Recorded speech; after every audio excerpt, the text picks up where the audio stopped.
கடுகு கூடவே அரை டீஸ்பூன் சோம்பு சேர்த்துக்கலாம். எதுவும் தட்டி வச்சுருக்க பூண்டை சேர்த்துக்கலாம். சின்ன வெங்காயம் சேர்த்து நல்லா வதக்கி விட்டுலாங்க. வெங்காயம் இந்த அளவுக்கு வதங்கினா பொடியாக கட் பண்ணி தக்காளி வந்து சேர்த்துக்கலாம். தக்காளி சேர்த்து நல்லா வதக்கி விட்டுலாங்க.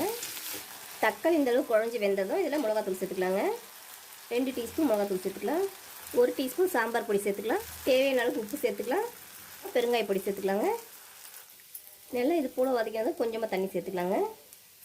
நம்ம சேர்த்த குழம்பு பொடியெல்லாம் சேர்த்து இது போல் ஒரு கொதி வந்ததும் இதில் எலுமிச்சை சைஸ் புளி ஒன்று கரைச்சி வச்சுருக்கேங்க, அதை சேர்த்துக்கலாம். 250 கிராம் துவரம் பருப்பை நான் குக்கரில் போட்டு 4 விசில் விட்டு மசிச்சு வச்சுருக்கேங்க, இப்போது சேர்த்துக்கலாம்.